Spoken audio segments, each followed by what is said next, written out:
Good morning everyone. নিশ্চয় আপোনালোক সকলোৱে ভালে আছে। মই আজি ক্লাছ 5ত পৰা এজনী ভণ্টীয়ে বিচৰা ৰচনা এতিয়া আপোনালোকৰ মাজলৈ লৈ আহিছোঁ, যিটো ক্লাছ 5, 6, 7ৰ ছাত্ৰ ছাত্ৰীসকলৰ বাবে প্ৰয়োজনীয়। ৰচনাটিৰ বিষয়বস্তু হৈছে গৰু। প্ৰথমতে আমি হেডলাইন হিচাপে লিখি ল'ম জাতি। গৰু এবিধ ঘৰচীয়া জন্তু। ই ঘাঁহ, খেৰ, দানা পানী আদি খাই জীয়াই থাকে। পোৱালীয়ে আকৌ মাকৰ গাখীৰ খায়। গৰু পৃথিৱীৰ সকলো দেশতেই পোৱা যায়। কোনো দেশত আকৌ বনৰীয়া গৰু আছে। গৰু সাধাৰণতে দুই প্ৰকাৰৰ, মতা গৰু আৰু মাইকী গৰু, আৰু পোৱালীক দামুৰী বোলা হয়।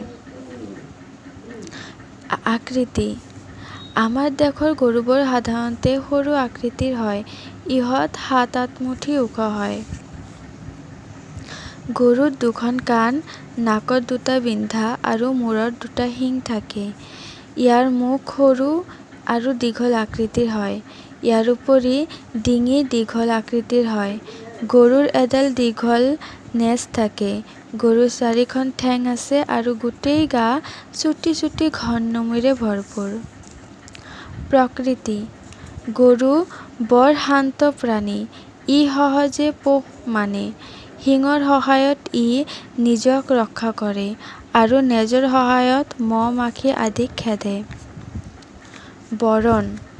গৰু কেইবা ৰকমৰ বৰণৰ হয়, যেনে ক'লা, বগা, ৰঙা, মুগা, কজলা, পখৰা ইত্যাদি। উপকাৰিতা।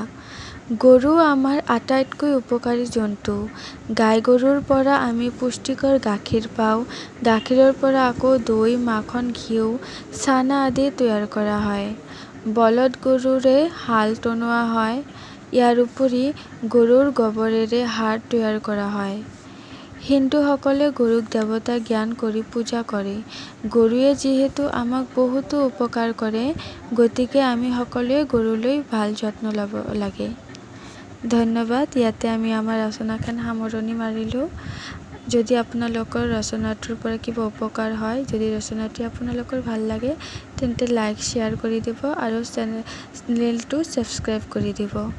আৰু আপোনালোকৰ কোনটো বিষয়ৰ ওপৰত ৰচনা লাগে সেইটো মোক কমেণ্ট বক্সত জনাই দিব। ধন্যবাদ।